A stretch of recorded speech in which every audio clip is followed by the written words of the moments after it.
এই সভা মাঝে আমরা পিতা পুত্রের পরিচয় পালাটে কীর্তন করি। আপনারা দেখবেন রামের সঙ্গে তার দুই পুত্র লবকুশের পরিচয় মিলন হবে রামায়ণের শেষ। শুনবেন, বাড়িতে চলে যাবেন, আমরাও চলে যাব। কিন্তু আজ এই আসরে যেই পিতা তার পুত্র সন্তান, কন্যা, পুত্রবধূ, স্ত্রী রেখে জনমের মতো চলে গিয়েছে, এ পিতার সঙ্গে তার পুত্রদের আর কোনোদিন পরিচয় হবে না, মিলন হবে। আমি পরিবারের পক্ষ থেকে সকল ভক্তদের কাছে প্রার্থনা করব, কীর্তন শ্রবণ করবেন আর ভগবানের কাছে প্রার্থনা করবেন যে পিতা। আর আপনারা কথা বলতেছেন কেন?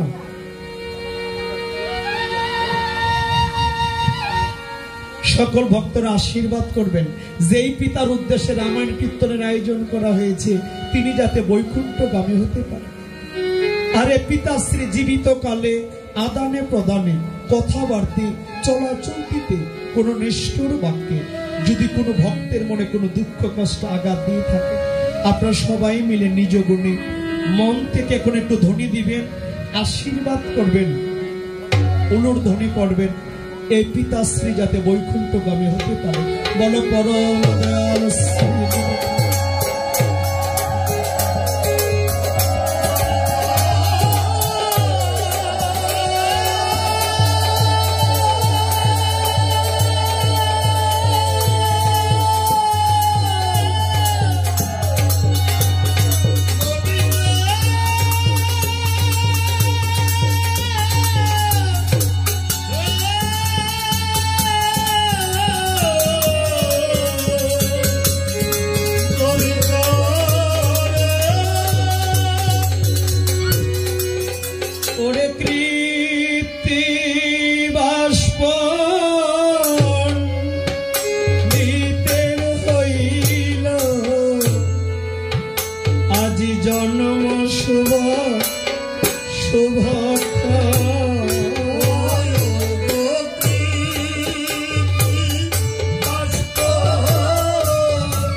হলো জন্ম শুভক্ষণ। উত্তরাখণ্ডে গাইব আমরা কিঞ্চিত রামায়ণ। রামায়ণ হলো 7 খণ্ডে বিভক্ত। রামায়ণ গ্রন্থটাকে 7 খণ্ডে ভাগ করা হয়েছে। তার মধ্যে যেমন আদি, অযোধ্যা, অরণ্য, কিষ্কিন্ধা, সুন্দর।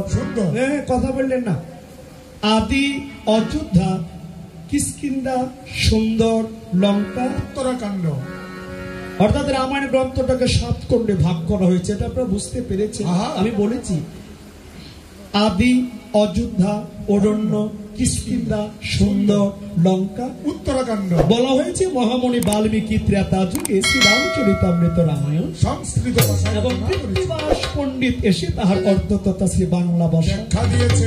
ধর্ম, শিক্ষা ও সমাজবোধের এক অপূর্ব সমন্বয় ঘটেছে রামায়ণ তথা রামচরিতামৃত। আমরা প্রথমে বন্দনা করেছি, শ্রীরামের যুগ এখন পালা কীর্তন হবে আমাদের পিতা পুত্রের পরিচয়। এই যে দেখেন, একদিন অযোধ্যাতে সভা করে বসেছিল আমার রামনারায়ণ। আপনাদের মতো চতুর্পাশে বসেছিল সভাসদ, মুনি, ঋষি, ভক্তবিন্দুগণ। এখানে কথা হলো রামচন্দ্র যেহেতু রাজা, সে রাজসভা করে বসতে পারে। জানেন, অযোধ্যাতে যখন রাম সভা করে বসে আছে এমন সময় রামের কুলগুরু বৈশিষ্ট্য মনে এসে অযোধ্যাতে আজ রামকে দর্শন দিয়েছে। আপনারা দেখবেন আমাদের বাড়িতে যদি গুরুদেব আসে অগ্রে কিন্তু আমরা বসিতে, আজ কুলগুরু বৈশিষ্ট্য মনিকে দর্শন করে রাম কি করেছে? ওরে বসিতে আসন রত্ন সিংহাসন, বসিতে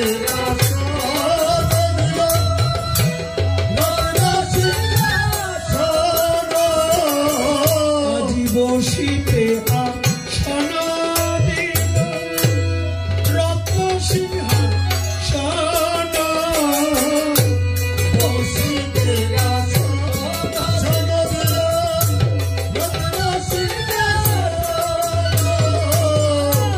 ভক্তি বনে পৌঁছে দিল মনির চরণ, ওরে ভক্তি বনে পৌঁছে দিল মনির চরণ, আজ ভক্তি বনে পৌঁছে দিল মনির চরণ, ওরে ভক্তি বনে পৌঁছে দিল মনির চরণ। আজ অযোধ্যাতে যখন মুনি ঠাকুর পদার্পণ করেছে, মনিকে দেখে রাম বসিতে দিল, আজ কড়াইতে দিল। মুনি বলছে, রাম বলো মনি ঠাকুর, রাম আজ তুমি আমাকে আসন দিয়েছ বৃথা, তোমার আশ্রমে কিন্তু আমি বসতে আসিনি। রাম বলছে, মনি ঠাকুর আজ আপনি স্বয়ং বৈশিষ্ট্য মনে এসেছেন আমার আশ্রমে, বসতে আসেননি, তবে কেন এসেছে? মনে বলছে, রাম বলো মনিব, জানতে এসেছি। তুমি কি জানতে এসেছো? তোমাদের দুই ভাইয়ের কৌশল। তুমি কি কৌশল জানতে এসেছো? রাম, তুমি যেদিন পিতৃ আজ্ঞা পালন করিবার তোরে রাম, তুমি 14 বছরের জন্য গিয়েছিলে বনবাস। সেখানে রাবণ করেছিল সীতাকে চুরি, ওই সীতাকে উদ্ধার করতে গিয়ে তুমি রাম করেছিলে যুদ্ধ। রাম, যখন পিতার আজ্ঞা পালন করতে বনে গেলে আমরা অযোধ্যার কোন মুনি ব্রাহ্মণ সেখানে ছিলাম না। বনবাসী জীবন কিভাবে অতিবাহিত করেছি? তুমি রাম কাকে নিধন করেছিলে, লক্ষণ কাকে নিধন করেছি। ওই 14 বছর বনবাস কাহিনী আজ তুমি রাম আমাকে বলবে। রাম বলছে, মুনি ঠাকুর যে প্রশ্ন তুমি আজ আমাকে করেছ আমার মুখ ফেটে যাবে, কিন্তু মুখ দিয়ে বের হবে না। আমি পিতার আজ্ঞা পালন করিবার তোরে 14 বছরের জন্য বনে যাই, সেখানে আমার অনেক নিদারুণ ঘটনা ঘটে, যা বলতে গেলে আমার বুক ফেটে যাবে, কিন্তু মুখ দিয়ে বের হবে না। মুনি বলছে, রাম বনবাসের কথা বলবে না, তাহলে কি আমি চলে যাব? মনির বাক্য রক্ষা করতে গিয়ে রাম তখন কেঁদে কেঁদে ওই বনবাসের কথা বলছে। কি করে বলছে? ও মনি গো আমার আর বইল না,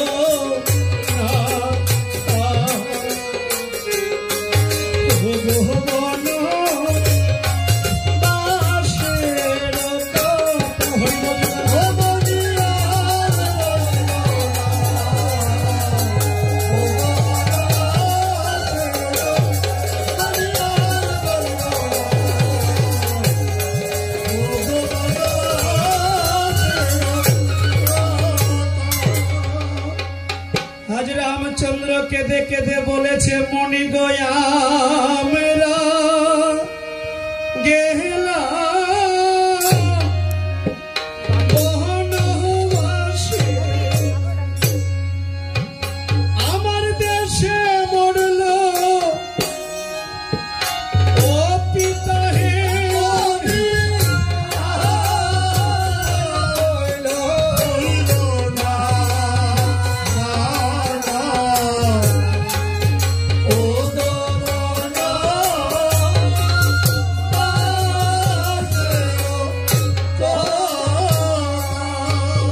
ওই যে চার পুত্র রেখে পিতা কৈলাবাসী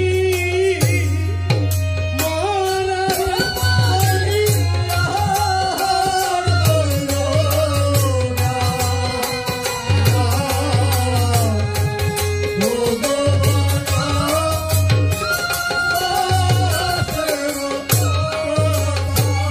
ও মুনি গো আমরা গেলাম বনবাসে, ভরত মাতুল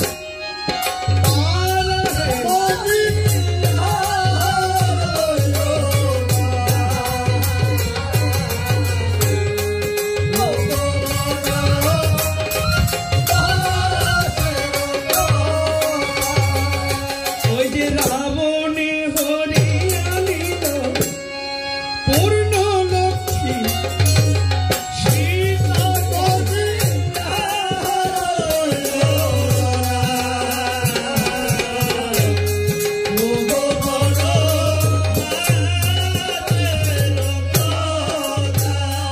মণি গো দেশে হারাই পিতা গোয়া বনে হারাই সীতা হে।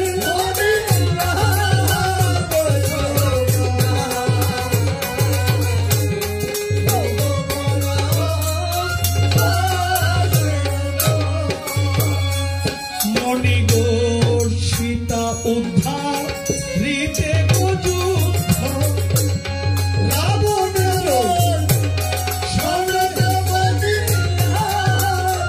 হইল না।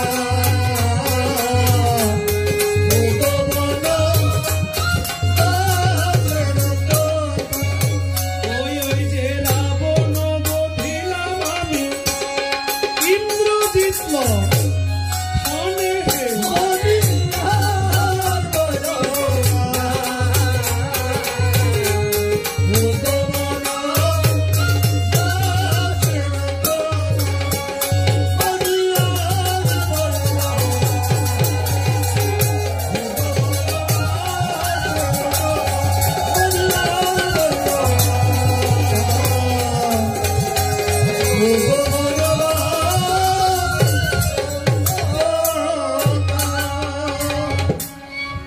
ভক্তগণ, আজকে মুনির বাক্য রক্ষা করতে যে রামচন্দ্র বনবাসের কথা বলেছে, রাম বলতেছে মুনি ঠাকুর শুনলে তো,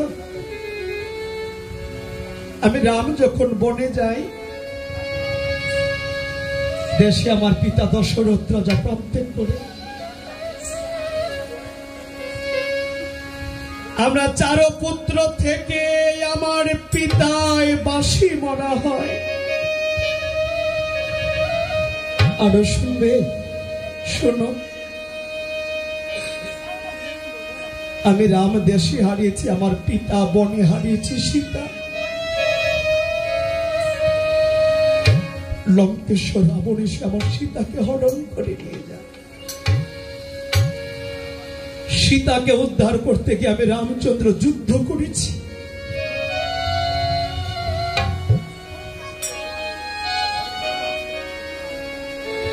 আমি রামচন্দ্র রাবণ বংশ ধ্বংস করে 14 বছর বনবাস শেষ করে লঙ্কাতে রাবণকে নিধন করে সীতাকে উদ্ধার করে আমি দেশে আসি। আরে কথা বলেন কেন? মনটা স্থির করেন।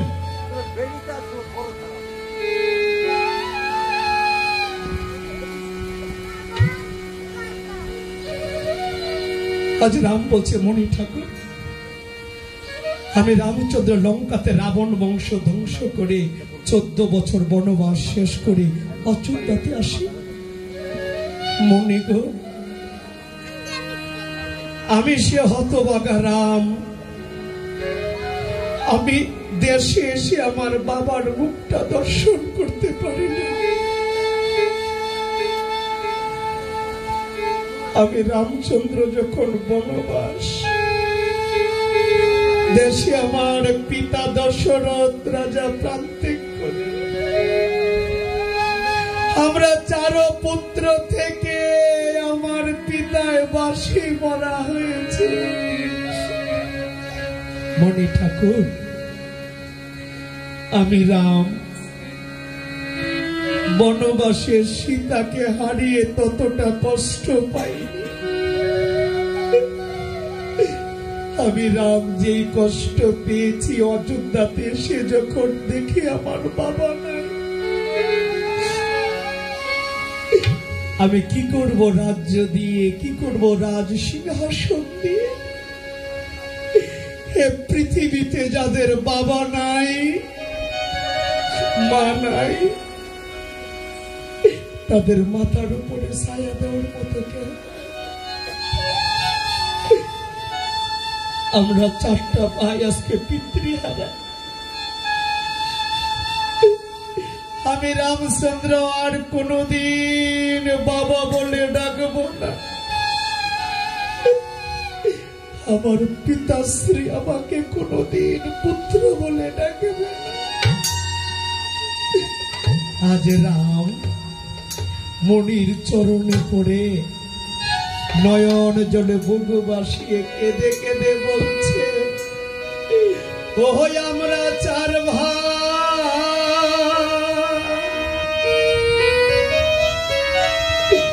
আমরা পিতৃ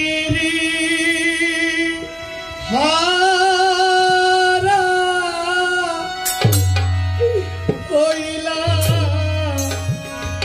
হইলাম ববে।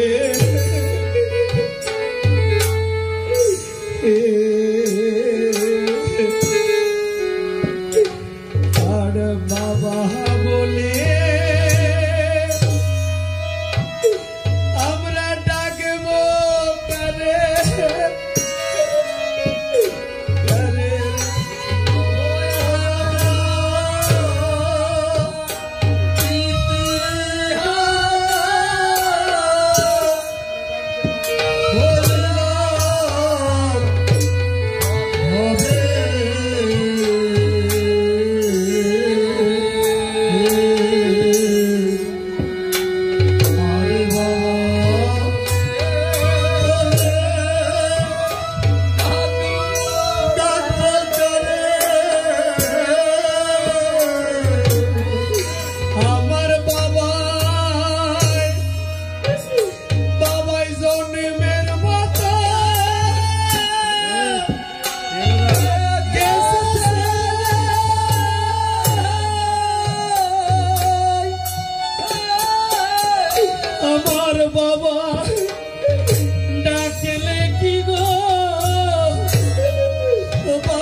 আসবে ফিরে।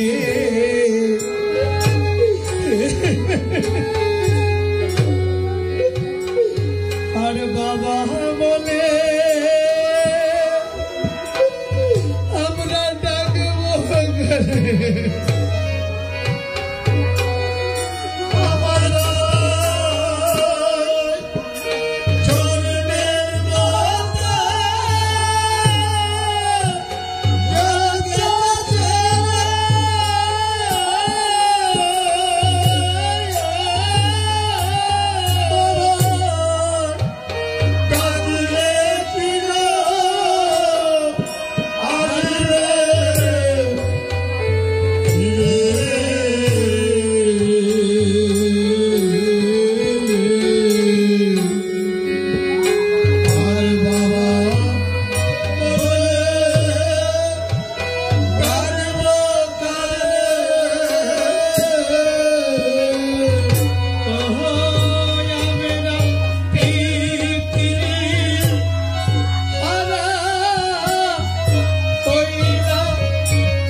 বৃক্ষের ছায়া যেমন এইভাবে পিতার স্নেহ হয় গো তেমন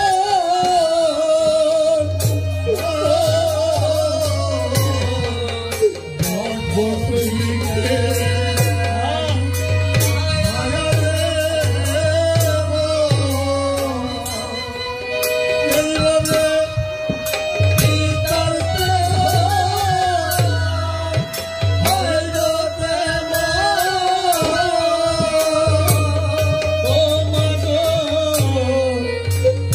বটবৃক্ষে ছায়া যেমন পিতার স্নেহ হয় গো তেমন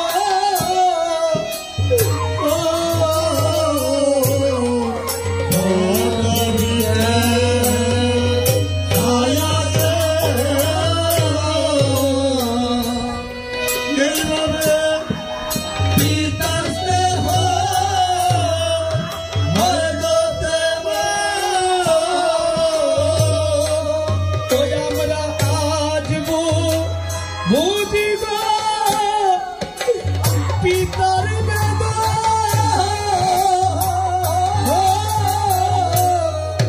সময় থাকতে বুঝলাম না রে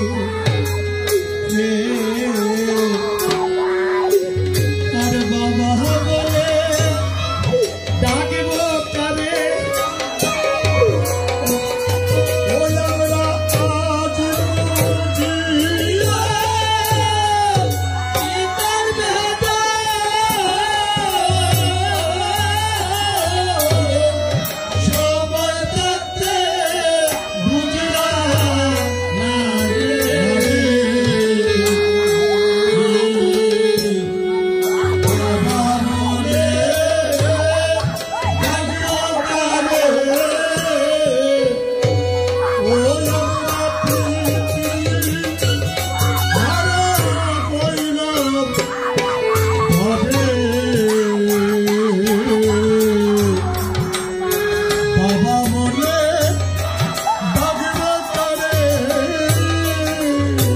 ও মনি গো মাতা পিতা হয় মরে গেলে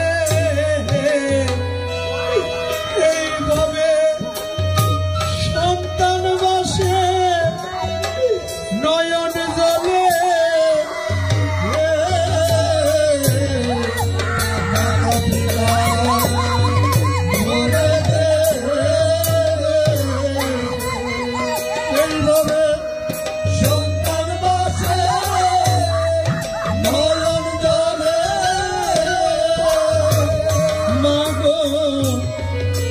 মাতা পিতা মরে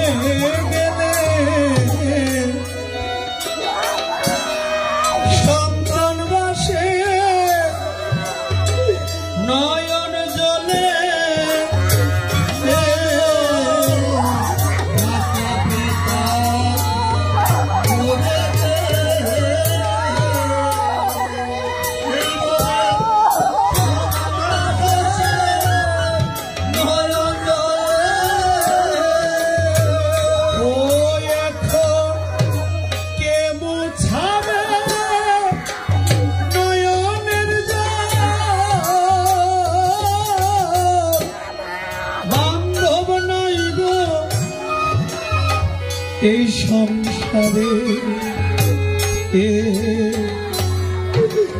আর বাবা বলে ডাকব কারে বলে চলতে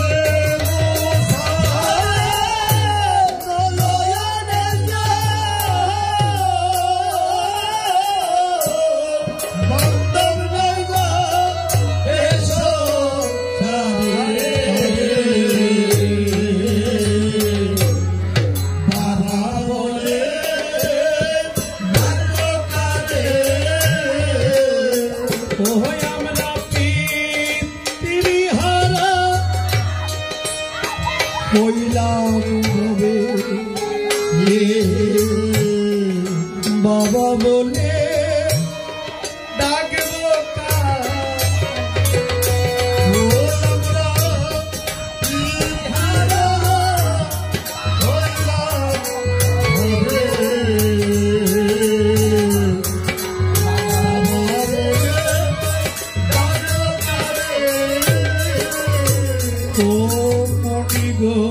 পাইতাম যদি বিধাতা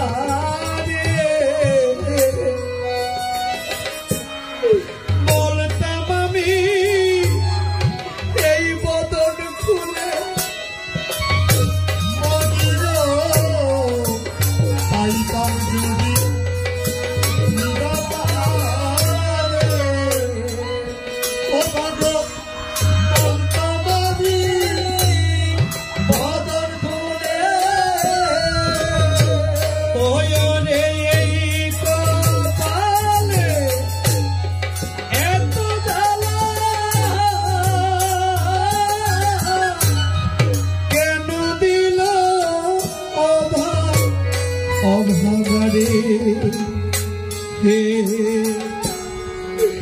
और बाबा बोले डाकबो का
ভক্তগণ,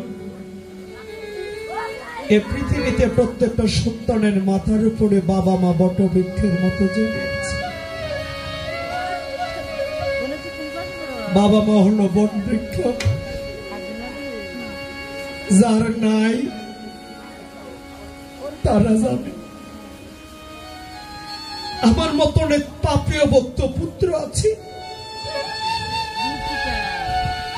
আমার মতো সন্তান রেখে অনেক বাবা মা ভিক্ষা করে ভাত খায়, সিরা কাপড় পরে রাস্তায় গয়া কাশী যায়, বৃন্দাবনে যায় তীর্থ করতে,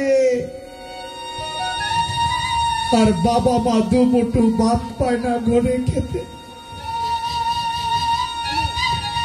সীতাকুণ্ডে যায়, শিবের মাথায় জল ঢালে, সারা জীবন শিবের মাথায় জল ঢাললাম, একদিনের জন্য চিন্তা করি নাই বাবা মার মাথায় কয় বালতি জল দিয়েছে। মঠ মন্দিরে গিয়ে গোবিন্দ সেবা দিলে কি হবে? বাবা মা যদি কষ্ট পায়, থাকতে পিতা মাতার সেবা যত্ন করো, থাকতে ঠিক। এই বাবা মা যে কি ধন, যারা না হারিয়েছে তারা ব্যতীত অন্য কেউ।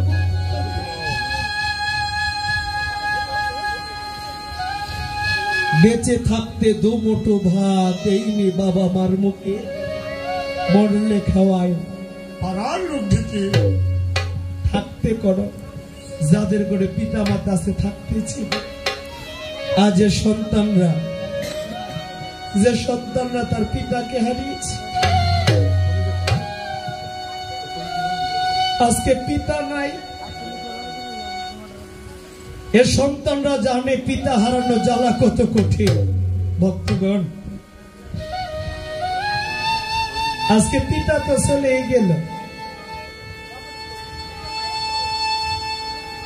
বাবু চলে গেছে, তার স্ত্রী, তার সহধর্মিণী যে মা জননীকে রেখে গিয়েছে, চারটা পুত্র সন্তানের কাঁধে ভার আসছে মাকে দেখা, বলে এতদিন দেখেনি, অবশ্যই দেখেছি। চারটা পুত্র সন্তান, আপনারা আপনার মার মনে কোনোদিন কষ্ট দিবেন না। আজকে বাবা চলে গেছে, মাকে রেখে গিয়েছে। যতদিন বেঁচে থাকবে, মা বেঁচে থাকবে, মার সেবা যত্ন করবেন, মার মনে কষ্ট দিবেন না। মার সেবা যত্ন করলে দেখবেন গোবিন্দ সন্তুষ্ট।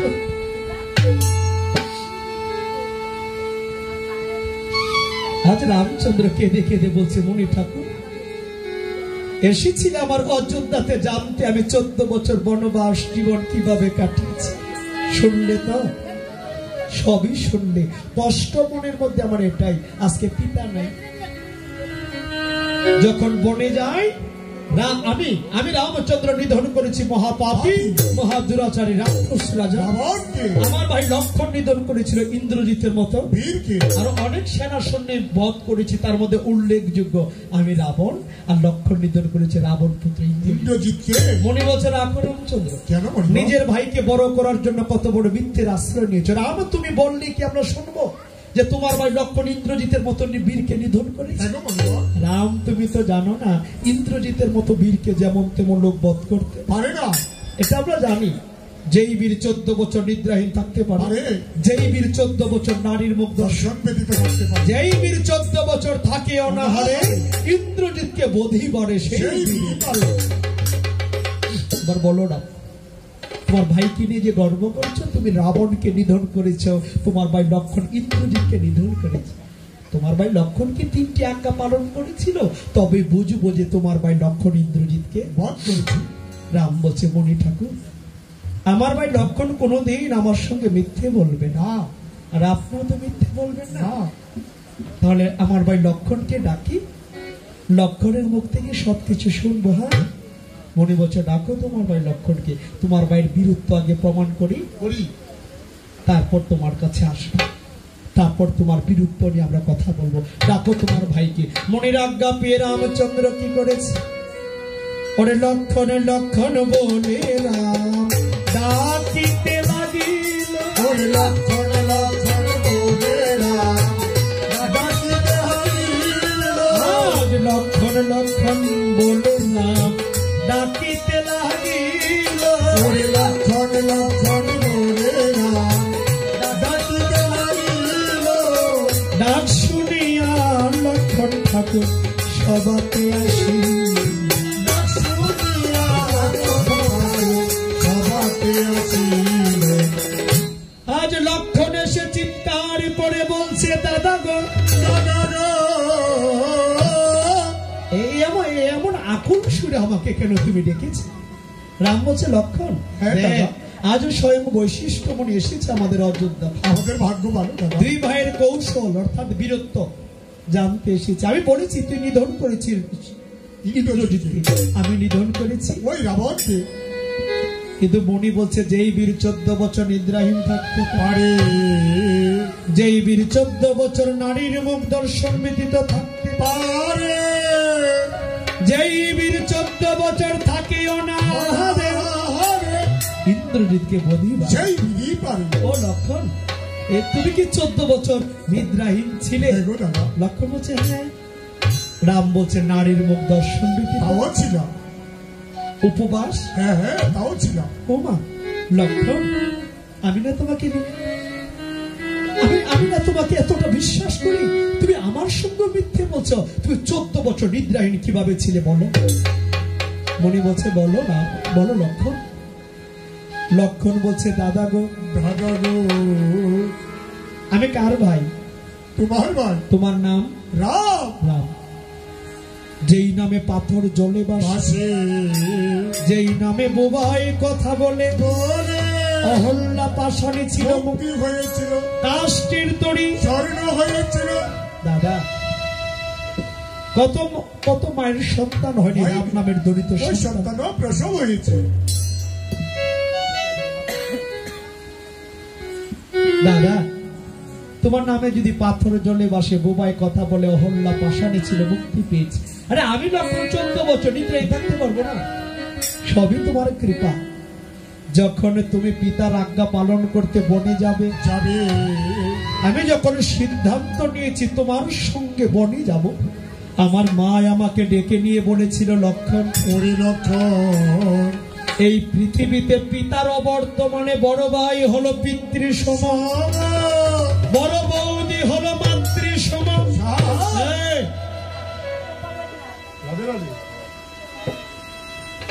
রাম দাদা সেবা করতে বনে যাবা, সেবার যাতে কোনো ত্রুটি না থাকে। কি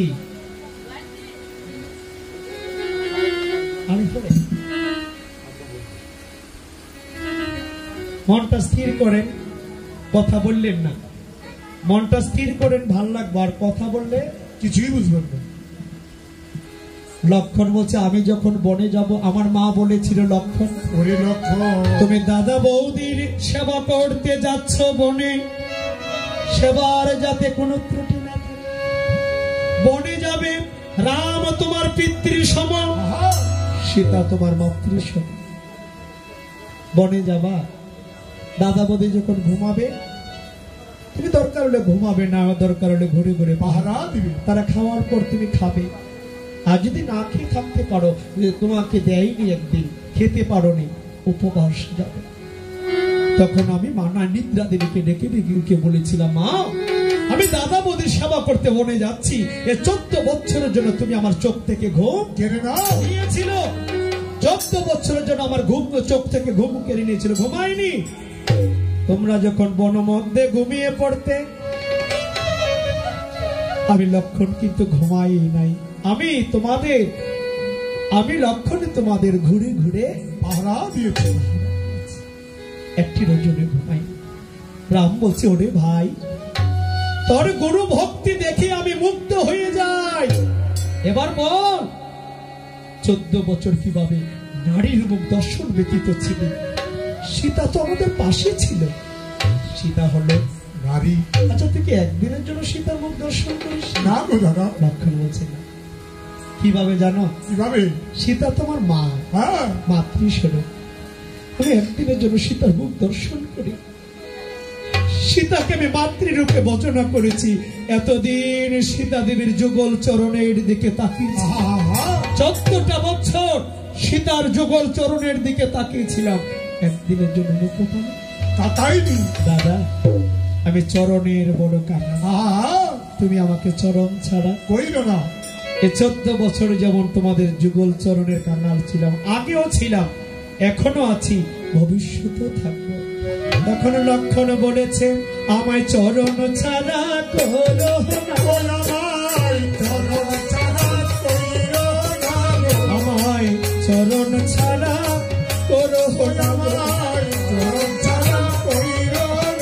আমি চরণ বড় ভালোবাসি, চরণ ছাড়া করো না। আমি চরণ ভালোবাসি, চরণ ছাড়া কইল না গো। আমি হয়ে রব সেই চরণ দাসী, চরণ ছাড়া করো না। আমি হয়ে রব সেই চরণ দাসী, চরণ ছাড়া কইল না। আমি চরণ ছাড়া কইল না গো। আমি চরণ ভালোবাসি, চরণ ছাড়া কইল না গো। চরণ ভালোবাসি, চরণ ছাড়া কইল না গো। ও দাদা, 14 বছর নিদ্রাহীন ছিলাম, নারীর মুখ দর্শন ব্যতীত ছিলাম। এবার রাম বলছে, বল দেখি 14 বছর না খেয়ে কিভাবে ছিল? আরে আমি তো তোকে নিজ হস্তে ফল দিয়েছি, তুই ফল খেয়েছিলি, তো উপবাস ছিলি কিভাবে? লক্ষণ বলছে, দাদা, আমাকে ফল দিয়েছ এটাই দেখলে, কিন্তু ফল আমি কি করেছি এটা তোর কোনোদিন খুঁজে দেখলে না। দাদা, ফল থেকে মানে বন থেকে ফল কুড়িয়ে আনতো কি? আমি লক্ষণ আনতাম। কার হাতে দিতাম? তোমার হাতে। কয়টা ভাগ করতে? 3টে ভাগ। তোমরা কয়টা রাখতে? 2টা রাখতা। আমাকে একটা দিতে, দিয়ে কি বলতে? ধর লক্ষণ তোর ধর লক্ষণ। দাদা, তুমি তো ধরার কথা বলেছি, আমাকে তুমি বলনি লক্ষণ ভোজন কর, আমাকে বলেছো ধর লক্ষণ তোর ফল। বাবা গো, আমাকে তুমি ধরার কথা বলেছো, আমি ফল ধরেই রেখেছি। আমি একদিনের জন্য ফল ভোজন করি। রাম বলছে, রে লক্ষণ, আজ কি কথা বলেছিস? তুই আমার একটা আদেশের জন্য 14টা বছর না খেয়েছিলি। আয় একটিবার কোলে আয়। লক্ষণ, তোর মতো ভাই যদি আজকে ঘরে ঘরে থাকতো, ভাইয়ে ভাইয়ে কোনোদিন হিংসা, কাটাকাটি, মারামারি, বিদ্বেষ কোনো কিছু হতো না। হরিব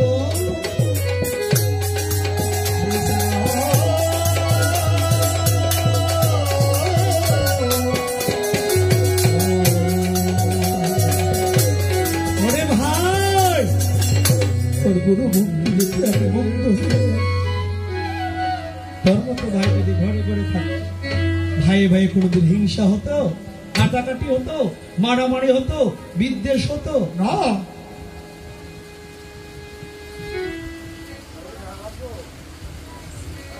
এ মামনি, কথা বলো কেন? ভাই বড় ধন, রক্তের বাঁধন। রক্তের বাঁধন না গো, ভাই বড় ধন, রক্তের বাঁধন। যদিও পৃথক হয়, দাদা ডরায় না, পালারে সাহস আছে। দাদা বুঝলে লাইছে নারীর কারণ বিদেশে গিয়ে ব্যবহার আর কি দাদা বলছে, এটা সবাই বলে, আমরা বলি। ভাই বড় ধন, রক্তের বাঁধন। যদিও পৃথক হয়, বলে নারীর কারণ। নারীর কারণ বলে না গো, হ্যাঁ, তারা হোহা না করলে ঘুমাই যাবে। ভাই বড় ধন, রক্তেরও বাঁধন, যদিও পৃথক, নারীর কারণ বলেনি। তো নারীর কারণ বলতে কি বোঝা? মানে সব নারীরা খারাপ। হ্যাঁ, সব নারীরা খারাপ, শুধু নারীর কারণে সংসার ভাঙে, ভাইয়ের কারণে সংসার ভাঙে। হ্যাঁ, ভাইয়ের দোষটা বলে না। ভাই বড় ধন, রক্তেরও বাঁধন, যদিও পৃথক, নারীর কারণ। আর ভাই বুঝলাম তো নারীর কারণ, সব নারীরা কি খারাপ না? কি গো, সব নারীর জন্য পরের জিত যেভাবে পড়ে এইভাবে আগে থেকে বললেছে। এখানে বলে ভাই বড় ধন, রক্তের বাঁধন, যদিও পৃথক, নারীর কারণ। নারী বলতে সবাই বোঝায়, যেমন দাদা বলছে, আমরাও বলি, সবাই বলি। কিন্তু নিয়ে কিন্তু এবার একটা পক্ষ ধরছে, কারণ নারীর দলটা একটু বড় দেখছে, না তারা পক্ষ ধরছে। না, এটা পক্ষ বিপক্ষ কথা না দাদা। দাঁড়াইছি আজকে আসরে ভাইঙ্গা দেব, পক্ষ বিপক্ষ নাই। ভাই বড় ধন, রক্তেরও বাঁধন, যদিও পৃথক, কিছু নারীর কারণ আর কিছু ভাইয়ের কারণ। কিছু লাগাইতে হইব। হ্যাঁ, সব নারীরা খারাপ না মা, এটা দাদাও জানে।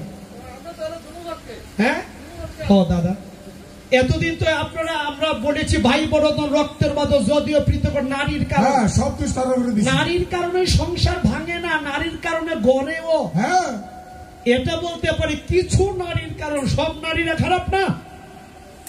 আপনার নারী কান মন্ত্র দিলে না ভাইয়ের সংসারটা ভাঙে, তো তুমি ভাই যদি শক্ত থাকো, তো তোমার সংসারটা ভাঙবো কেমনে? তুমি দিয়ে বিটির কথা লগে লগে নাচো, তো দুষ্টা তো তোমারে না।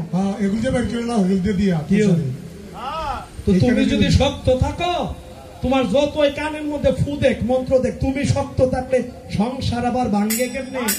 কেউ তোমার কানে নালে কয় ফিস ফিস, তো তুমি লগে লগে নাচো, তো দুষ্টা তো বাইরে না। কেউ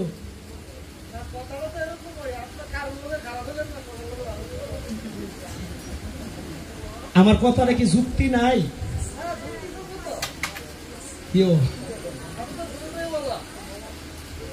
নারীর কারণে ভাঙে, ঠিক আছে, তো নারী তো আমি বলি, দেখেন কিছু কিছু জায়গাতে আছে, দেখবেন একটা সংসারে স্ত্রী আসছে, বউ একদম সরল, ভালো, খুব ভালো, ভক্তিমতী, সংসারে আইসা সংসারটা গুছাইছে। দুই ভাই, ছোট ভাই আর বড় ভাই।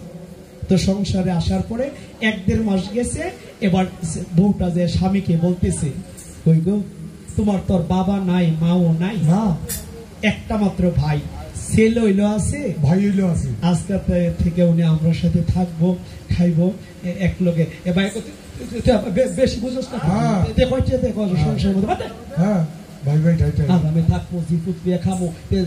যেদিন থেকে ভাই হয়েছে ভাগ হয়েছে ওই দিন থেকে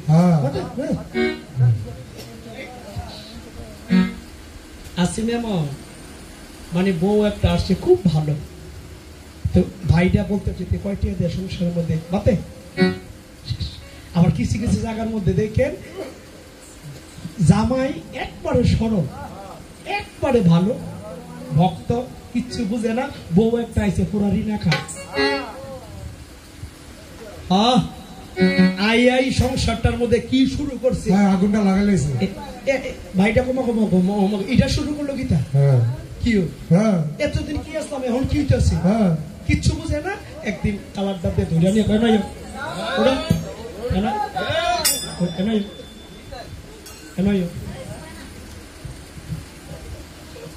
ভালো হয়ে যাও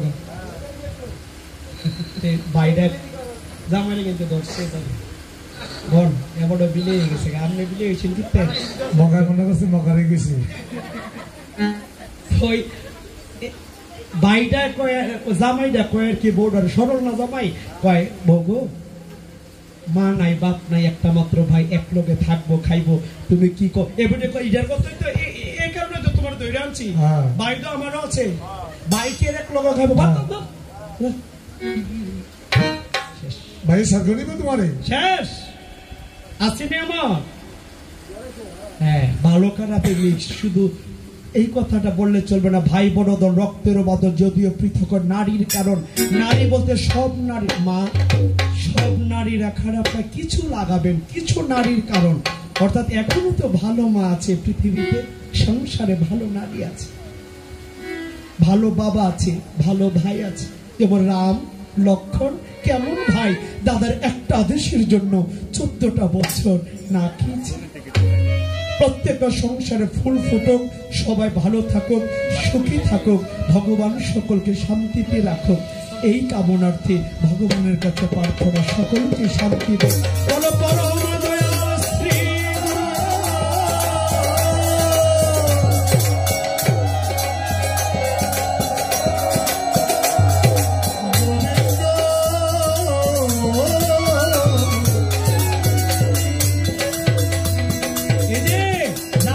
লক্ষণ 14 বছর ফল তুই খাসনি, ফেলে দিতে তো দেখিনি, কি করেছিলি ফলগুলা?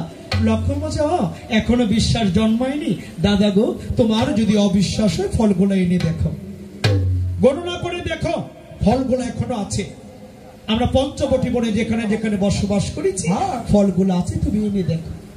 রাম বলছে লক্ষণের কতদিনের ঘটনায় আমরা গিয়েছিলাম বনে, ফলগুলা কি নষ্ট হয়ে যাবে না? লক্ষণ বলছে না, না গো দাদা না, যেই ফল গোলক বিহারী, যেই ফল গোলক বিহারী শ্রীরামের হাতের স্পর্শ পেয়েছে, সে ফল কোনোদিন নষ্ট হতে পারে না, ফলগুলা এনে দেখো। রাম বলছে হ্যাঁ হ্যাঁ আমি ফলগুলা এনে দেখবো, কিন্তু কি যাবে? হনুমান, হনুমান যাবে।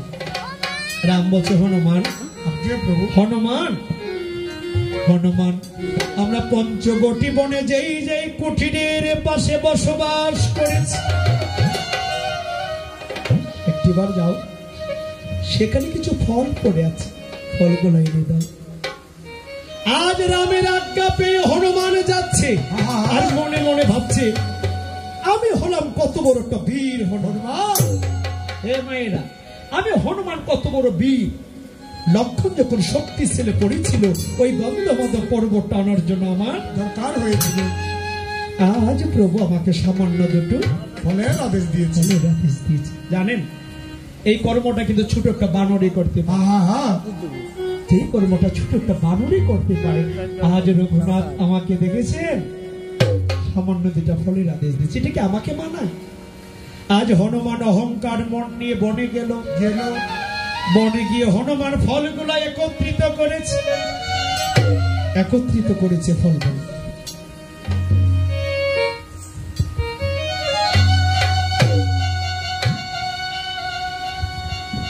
রাম লক্ষণ যেই যে কুঠিরে বসবাস করেছে সে ফলগুলো একত্রিত করা হলো। হনুমান বলছে এই ফল, সামান্য দুটা ফলের জন্য প্রভু আমাকে আদেশ দিয়েছি। ফল পুরানো শেষ, এবার নিয়ে যাবার।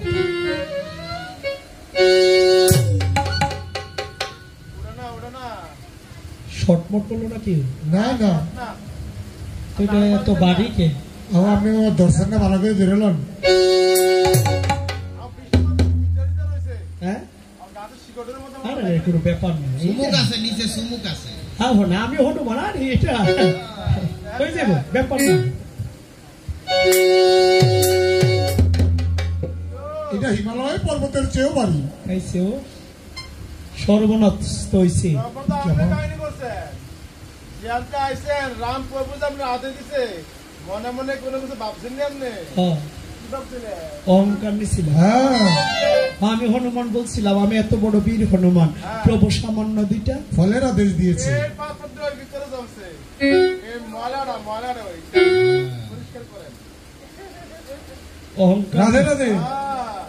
অহংকারটা খেলা। আমি না ভক্ত, মাঝে মধ্যে তো শক্ত হয়ে যাও গা। তুমি আসলে তো ভক্তই, অন্ত মাঝে দিয়ে শক্ত হয়ে গেছো, ওই যে অহংকার নিছ মনে। হ্যাঁ, মনে করছে গন্ধমাদন পর্বত লেগেছে, ওই গোবর্ধন পর্বত আলকে দিয়ে লাগছে। আমি বুঝলাম অহংকার মানুষের মূল পতনে কারণ। তাহলে ভক্ত হলে লাভ হবে না। ভগবানকে ডাকলে কি হবে? লোক দেখানো ভক্তি দিয়ে ভিতরে যদি লোভ, লালসা, হিংসা, চুরি, বাটপারি, রাহাজানিতে ভরা থাকে, যতই বলবো হরি বল, বলবো রাগ, তো মনের মধ্যে ময়লা আছে, আগে পরিষ্কার কর। ভুল নাম্বার ডায়াল করেছ। হনুমান বনে গেল, ফলগুলা বুঝা বেঁধেছে, তোলার শক্তি হনুমানের মধ্যে নেই। ওই গন্ধমাদক পর্বতের থেকেও অহংকারের বোঝাটা অনেক ভারী হয়ে গেল। দেখেছেন ভক্তগণ অহংকার কত খারাপ। রামচন্দ্র আজ্ঞা দিয়েছিল, হনুমান বলেছিল আমি এত বড় বীর। হনুমান নয়ন জলে বুক বাসাচ্ছে। আজ হনুমান প্রভু রামের কাছে গিয়ে বলছে, প্রভু গো, আমি যে ফল আনতে পারিনি, আজ আমি বনে গেলাম, ফলগুলো একত্রিত করেছি। প্রভু আজ আমার মনে অহংকার এসেছে। আমার মনে প্রভু অহংকার এসেছে। আমার মনে অহংকার এসেছে গো, আমার মনে অহংকার এসেছে। আমার পূর্বের শক্তি সব দূরে গিয়েছে, মনে আমার অহংকার এসেছে। আমার পূর্বের শক্তি দূরে দিয়েছে, আমার মনে অহংকার এসেছে। পূর্বে শক্তি দূরে গিয়েছে,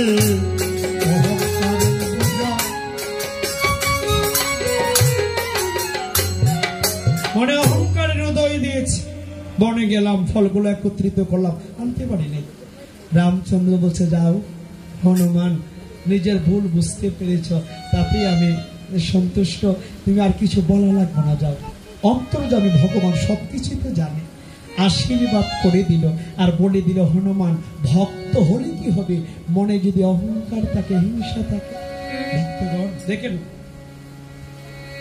আজকে হনুমান আবার বনে গেল।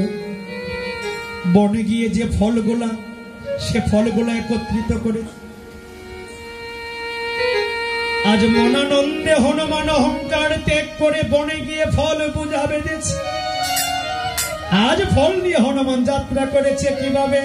কহন চলছে ধীরে ধীরে, কহন চলছে ধীরে ধীরে, চলছে ধীরে ধীরে।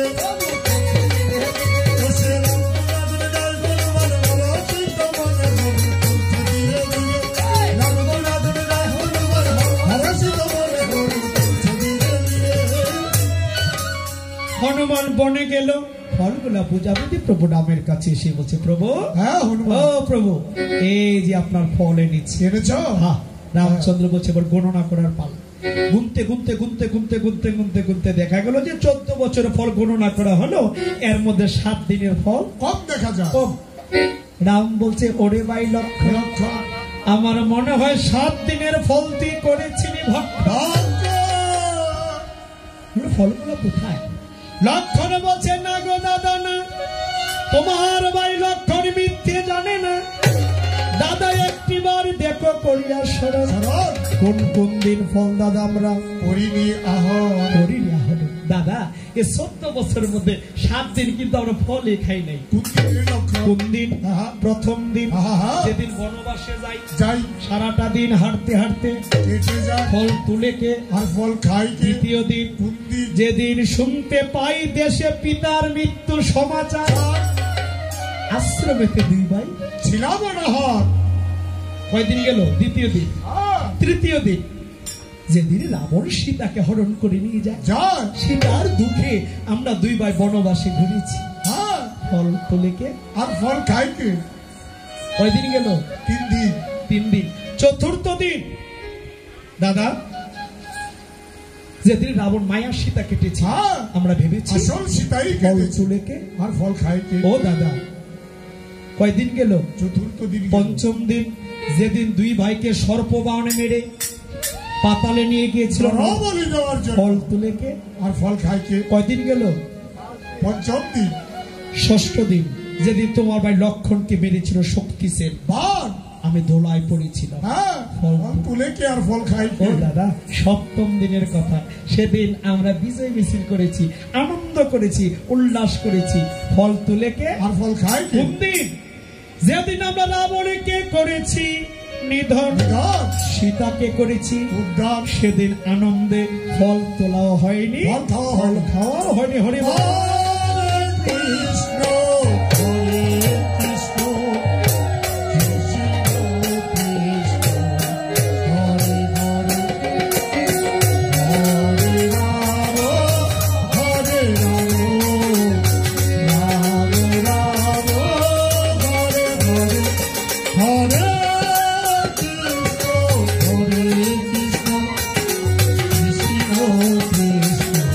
হরে হরে, হরে রাম হরে রাম, রাম রাম হরে হরে, হরে কৃষ্ণ হরে কৃষ্ণ, কৃষ্ণ কৃষ্ণ হরে হরে, হরে রাম হরে রাম, রাম রাম হরে হরে। দেখে রাম বলছে, লক্ষণ, হে লক্ষণ, তাহলে তুই 14 বছর নিদ্রাহীন ছিলি, উপবাস ছিলি, নারীর মুখ দর্শন বাধিত ছিলি, ইন্দ্রজিৎকে নিধন করেছিস, তার প্রমাণ আমরা পেয়েছি। কি গো, আপনারা পাইছেন লক্ষণ যে বীর, হ্যাঁ ইন্দ্রজিৎকে পাইছি। এবার মনে বলছে, রাখো রামচন্দ্র, লক্ষণের টানো পাইছি। তুমি না কাকে বধ করেছি? ওকে মনিব, আমি তো বাদ করেছি মহাপাপী, মহাপাপী, ওই মহা দুরাচারী রাক্ষস রাজা রাবণ। হে রামচন্দ্র, তোমার ভাই লক্ষণ করেছে ইন্দ্রজিৎকে বধ, আর তুমি করেছো রাবণকে। হ্যাঁ, তুমি তো জানো না, রাবণকে মহাপাপী বলছো, মহাদুরাচারী বলছো, কিন্তু রাবণ ব্রাহ্মণ সন্তান ছিল। রাবণ ছিল বিশ্বশ্রহবা মনির পুত্র। রাবণ একটিবার দেখো করিয়া লঙ্কাতে সীতাকে উদ্ধার করতে গিয়ে রাবণকে করেছে, রাবণকে নিধন করে আজ তুমি ব্রহ্ম হত্যার পাপে পাতকি হয়েছে। আমি পালার শুরুতেই তোমার আশ্রমে এসেছিলাম, আর একটা মুহূর্ত বিলম্ব করবো কেন মনিব? ওই সে ব্রহ্ম হত্যার পাপ আমাকেও গ্রাস করবি। লঙ্কাতে করেছো রাবণ বংশ নিয়ে, অযোধ্যাতে সে 5 মাসে গর্ভ সীতাকে বিনাদেশে দিয়েছ নির্বাসন, জীবনে যত পাপ করেছো কাবার সমস্ত পাপের অবসান ঘটবে। আজ তোমাকে একটা কর্ম করতে হবে। আমায় কি করতে হবে মনিব? যজ্ঞ। আমাকে কি যজ্ঞ করতে হবে? ব্রহ্ম হত্যা করেছো পাপেরই কারণ আজ তোমাকে রাজস্ব যজ্ঞ করতে হবে। অযোধ্যা ভবন রাজস্ব যজ্ঞ পারবে? ওগো মনিব, রাজস্ব যজ্ঞের বিধান কি মনিব? এই যজ্ঞ করতে গেলে আসবে যত ব্রাহ্মণগণ, যে যা কিছু চায় তোমাকে অকাতরে দান করতে হবে। পারবো না, পারবো না মনিব। এই যজ্ঞ কেন আমি করতে পারবো না? তুমি কি জানো না আমাদের পূর্বপুরুষ রাজা হরিশ্চন্দ্র এই যজ্ঞ করতে গিয়ে কি হয়েছিল? কারণ ওই বিশ্বামিত্র মণিকে দান করতে গিয়ে চন্ডাল বেশ ধারণ করতে হয়েছে। ওকে মণিবর বলেই তো বটাই এই সর্বনাশা যজ্ঞ করা মনের ইচ্ছা নাই। তাহলে রাজস্ব যজ্ঞ করবে না? না গো মণিবর। ভালো থেকো রাম, আমি আর বিলম্ব করলাম। মণিবর চলে গেলে কি করে হবে? ওই রাজস্ব যজ্ঞ ছাড়া কি আর কোনো যজ্ঞ নেই? আছে তো। তাহলে অন্য একটি যজ্ঞের বিধান নরমেধ। এই নরমেধ যজ্ঞের বিধান কি? আপনারা বুঝতেছেন, রাম লঙ্কাতে রাবণকে নিধন করে পাপ থেকে মুক্তি মোচনের জন্য মনির কাছে বিধান চাচ্ছে।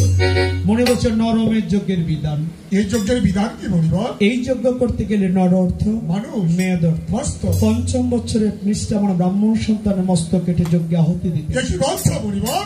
তুমি কি আপনার যজ্ঞের বিধান দিচ্ছ নাকি আমাকে নিয়ে উপহাস করছো? আহা। ওই লঙ্কাতে ব্রাহ্মণ নিধন করে পাপের সীমা নাই। নাই নাই। আবার বলছো ৫ম বছরের নিষ্ঠাবান ব্রাহ্মণ সন্তানের মস্তক কেটে ওই যজ্ঞ আহুতি দিতে। এত বড় পাপ কার্য পারবো না মণিবর। তখন মণি বলেছে রাম এই যজ্ঞ পারবে না। তাহলে শোনো শোনো ও রামচন্দ্র, আমি শোনো বলি তোমারে। শোনো শোনো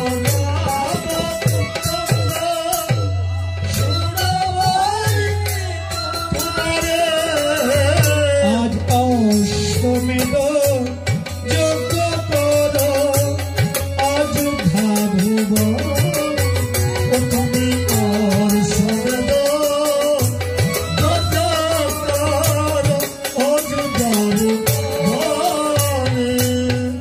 যজ্ঞের নাম অশ্বমেধ যজ্ঞ। পারবে রাম? মণি বলে- ব্রহ্ম তার পাপ আজ তোমার মধ্যে থাকবে না। এই যজ্ঞের বিধান কি মণিবর? মণি বলছে এই যজ্ঞের প্রথম বিধান একটা নিমন্ত্রণ পত্র লিখবে। কোথায় নিমন্ত্রণ করতে হবে? নিমন্ত্রণ করতে হবে। তাহলে শ্রবণ করো, ওরা আবার রাজা নিমন্ত্রণ করবে, প্রজা নিমন্ত্রণ। তুমি রাজা নিমন্ত্রণ করবে, রাজা নিমন্ত্রণ। তুমি রাজা নিমন্ত্রণ করবে, প্রজা নিমন্ত্রণ। তুমি রাজা নিমন্ত্রণ করবে, রাজা নিমন্ত্রণ। আবার স্বর্গে যাইয়া নিমন্ত্রিতে যত দেব। তুমি স্বর্গে যাইয়া নিমন্ত্রিতে যত দেবগণ। ওরে স্বর্গে যাইয়া নিমন্ত্রিতে যত দেবগণ। তুমি স্বর্গে যাইয়া নিমন্ত্রিতে যত দেবগণ। আবার পাতাল কবি নিমন্ত্রিতে বাসুকীর চরণ। তুমি পাতাল করে নিমন্ত্রিতে বাসুকীর চরণ। ওরে পাতালেতে নিমন্ত্রিতে বাসুকীর চরণ। তুমি পাতালেতে নিমন্ত্রিতে বাসুকীর চরণ। ওরে তপবনে নিমন্ত্রিতে সহ্যদার ব্রাহ্মণ। তুমি তপবনে নিমন্ত্রিতে সহ্যদার ব্রাহ্মণ। তুমি তপবনে নিমন্ত্রিতে সহ্যদার ব্রাহ্মণ। রাম, এই যজ্ঞ করতে গেলে প্রথমেই তোমাকে নিমন্ত্রণ করতে হবে। কোথায় কোথায়? স্বর্গে যত দেবগণ, পাতালপুরী, বাসুকীর চরণ। তপবনে ৬০,০০০ ব্রাহ্মণ।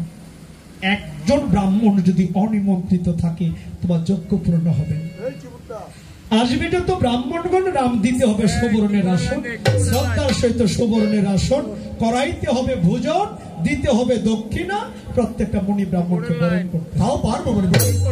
এই যজ্ঞ করতে গেলে অশ্বমেধ, অশ্বর্ত ঘোড়া, এক শ্বেতবর্ণের অশ্ব, ৪ বর্ণের খুর, মাথায় দিবে সোনার কয়ুর, কপালে জয়পত্র লিখে রাজ্যর যশ করাবে ভ্রমণ।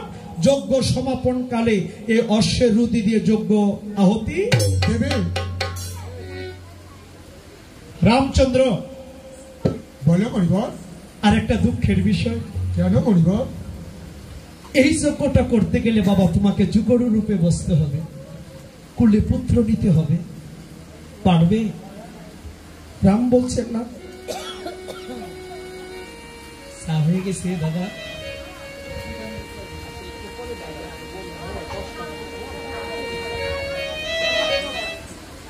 আজ রাম বলছে সীতা, সীতা লাগবে। আমার তো সীতা নাই। আমি রাম ৫ মাসের গর্ভ সীতাকে বনবাস দিয়েছি। সীতা নাই মোর পাশে, পুত্র নাই মোর কোলে। সীতা হলো বনবাস। আমি রামচন্দ্র যজ্ঞ করব কি মনের অভিলাষ, আমি যজ্ঞ করব কি মনের অভিলাষ, আমি যজ্ঞ করব কি মনের অভিলাষ, আমি যজ্ঞ করব কি মনের অভিলাষ। আমার সীতা বনবাসে যজ্ঞ করব কি মনের অভিলাষ, আমার সীতা বনবাসে যজ্ঞ করব জীবনী মনের অভিলাষে। মণি বলছে কেঁদো না, রাম সীতার যখন হবে প্রয়োজন, হে রাম বিশ্বকর্মাকে ডেকে স্বর্ণ সীতা করবে আয়োজন। স্বর্ণ সীতা তোমার বামে বসাবে, ঠিক আছে? আর পুত্রের যখন দরকার হবে তোমার ভক্ত পুত্র হনুমানকে কোলে নিয়ে বসে যজ্ঞ পূর্ণ করবে। যাও। দেখেছেন ভক্তগণ, যুগলের কথা উঠে আসছে। যজ্ঞ করলে যুগল লাগবে, হ্যাঁ, যুগল ছাড়া যজ্ঞ পূর্ণ হবে না। তো রামের তো সীতা নাই, বলছে স্বর্ণ সীতা নির্মাণ করে। যুগল, যুগলে কৃষ্ণ ভক্ত হলে কত ভালো। হ্যাঁ, স্বামী স্ত্রী যদি উভয় কৃষ্ণ ভক্ত ভালো না? ভালো। কিন্তু আমরা কপাল খারাপ। কেমন খারাপ বিষয়? অনেক জায়গায় গেলে দেখা যায় স্ত্রী যদি হয় কৃষ্ণ ভক্ত, স্বামী হয় পুরাই ব্রহ্মদর্শী। দর্শক, আমার মতো ঠাকুরের প্রতি ভক্তি নাই। নাই। আবার দেখো স্বামী যদি হয় কৃষ্ণ ভক্ত, স্ত্রী হয় দেবাংশী। হ্যাঁ, যেই ঘরে স্বামী স্ত্রী উভয় কৃষ্ণ ভক্ত হয়, ওই ঘরে একটা কৃষ্ণ ভক্ত সন্তানের জন্মের সম্ভাবনা বেশি থাকে। আর এটা আপনারা সবাই জানেন, একটা বংশের মধ্যে যদি একটা কৃষ্ণ ভক্ত সন্তান থাকে, তার 14 পুরুষ যদি নরকবাসী হয়ে থাকে, কৃষ্ণ ভক্ত সন্তানের করে উদ্ধার হয়ে স্বর্গে খাওয়া। হ্যাঁ, প্রত্যেকটা ঘরে ঘরে কৃষ্ণ ভক্ত সন্তান হোক। জানেন আমাদের কপাল কত খারাপ। যারা মুসলমান মুমিন ভাই, বাচ্চাটা যখন 5 বছর বয়স হয়, মাঘ মাসের প্রচন্ড শীতে বাচ্চাটাকে কোরআন শরীফ দিয়ে মাদ্রাসা পাঠায় না? আজকে আমাদের মধ্যে কত সুন্দর চালু হয়ে গিয়েছে মা। অনেক গ্রামে গিয়ে দেখেছি গীতা স্কুল হচ্ছে, গীতা প্রতিষ্ঠান হচ্ছে, ছোট ছোট বাচ্চারা ধর্ম শিক্ষা পাচ্ছে। আগে ছিল না, হয়তোবা ছিল কম, এখন বেশি হচ্ছে। হোক, আপনারা পাঠাবেন বাচ্চাদেরকে ছোটবেলা থেকে ধর্ম শিক্ষা দিবেন মা, ধর্ম শিক্ষা দিন। শেষ বয়সে যে দুমুঠো ভাতের জন্য কাঁদতে হবে, ছেলেটাকে মানুষ করুন, মেয়েটাকে মানুষ করুন, ধর্ম শিক্ষা দিন, ভক্ত হোক। আজ রাম যজ্ঞ করবে, স্বর্ণ সীতা বানাবে, পুত্রের দরকার হলে ভক্তপুত্র হনুমানকে কুলিয়ে নিয়ে যজ্ঞ।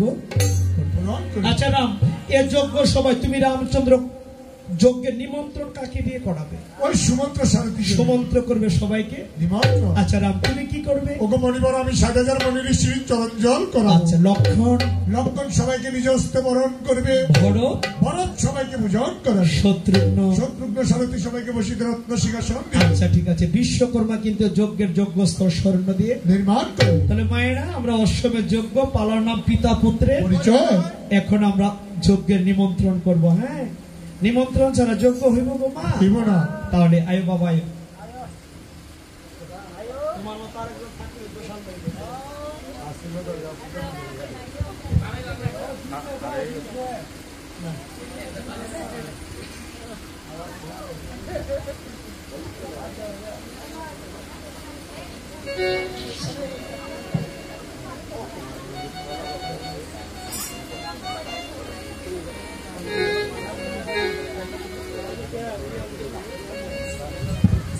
তোমার নাম কি? ও শ্রেয়ান দাস গোপাল।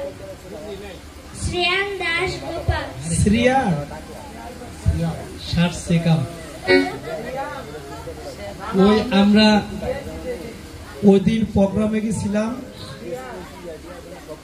কোন দিক থেকে গেছি? সিডাং সিডাং আর সিটাং সুভাষকার প্রোগ্রামে আমরা কোন গেছিলাম? সিয়াং। আরে কোন দিক থেকে গেছিলেন? হ্যাঁ, এই লাকসামের দিকে বোধহয় গ্রামের নাম শ্রিয়াং। শ্রিয়াং মুজাফফরগঞ্জের দক্ষিণ দিয়া শ্রেয়াং এটা ওই মধ্যে পারবো না শিয়াল কুশাল আছে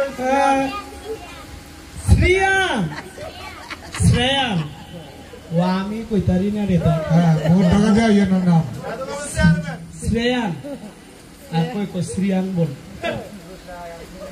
আমারই বলেছে তোমার নাম হইছে সমন্ত্র বলছে তো সুমন্ত্র সুমন্ত্র সুমন্ত্র হ্যাঁ আয়ো তুমি বলো তোমার দরকার আছে আয়ো হ্যাঁ নাচতে পারো নি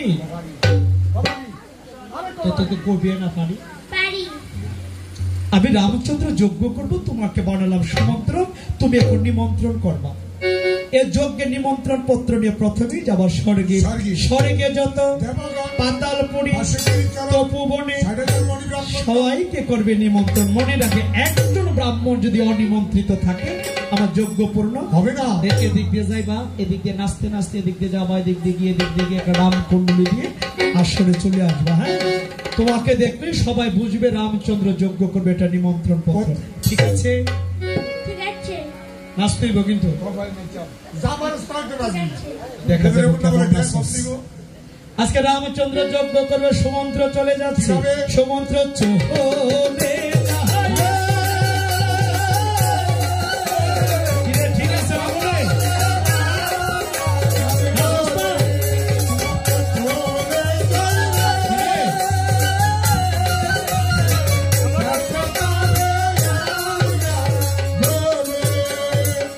আজ স্বর্গে যাইয়া নিমন্ত্রিল জগদেব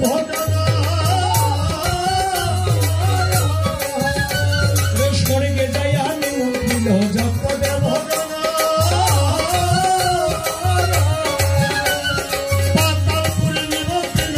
বাসুকীর চরণ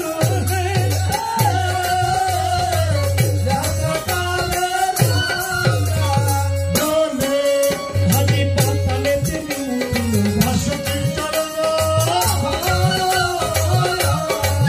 দেখো তো মনে নিমন্ত্রিল ৬০,০০০ ব্রাহ্মণ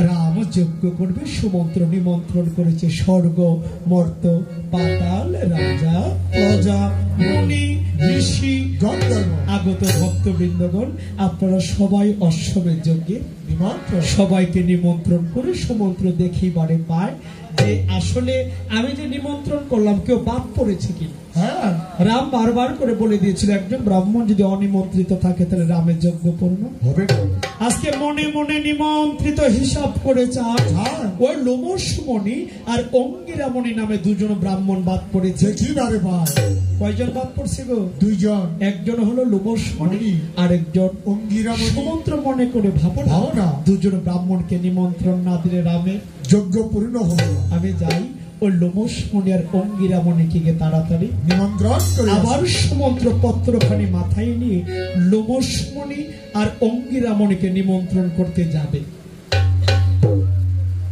দাদা হইছে রেডি আচ্ছা বাড়ির একটু চা প্রসাদের ব্যবস্থা করেছে যে দুজন মুনি বাদ পড়েছে তাদেরকে নিমন্ত্রণ আমরা করব নিমন্ত্রণ করার পরই আমরা নিমন্ত্রণ পত্র সমাপ্ত করে যজ্ঞের কাজ আরম্ভ করব আর এই যজ্ঞ সবাই কিন্তু পিতা পুত্রের পরিচয় হবে আমরা স্টেপ বাই স্টেপ পালাটা কীর্তন করব এখন আমাদেরকে একটু সময় দিবেন চা বিরতি দেব বিরতির পর আবার বাকি অংশ কীর্তন হবে আর যিনি চলে গেছেন ওনার ভাগ্য অনেক ভালো ওনার সন্তানদের ভাগ্য বলো যে ভক্তগুলো আছেন অনেক সময় ধরে আমাদের একটানা পালাটা শ্রবণ করেছেন বাকি অংশটুকু শ্রবণ করবেন আমার পরিচয় পত্র আমার নাম গৌতম চন্দ্র সূত্রধর আমার বাড়ি কুমিল্লা ডিস্ট্রিক্ট মুরাদনগর থানা দারোরা ক্যান্টনে যদি ভিজিটিং কার্ডের দরকার হয় আমার কাছে কার্ড আছে চেয়ে রেখে দিবেন কোনো সময় অদমের দরকার পড়ে যোগাযোগ করবেন এর আমরা বিরতিতে যাই হ্যাঁ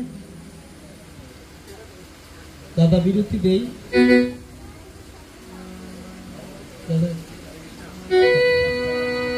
চা আনেন গো বাড়ির মালিক, চা আনেন গো বাড়ির মালিক, যেতে হবে অনেক দূর।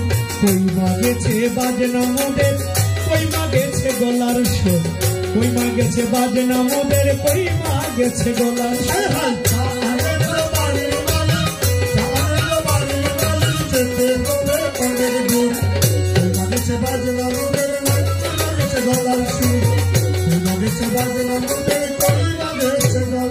ওরে পেটে মোদের লাগছে ক্ষুধা, সইতে পারি না আর ব্যথা।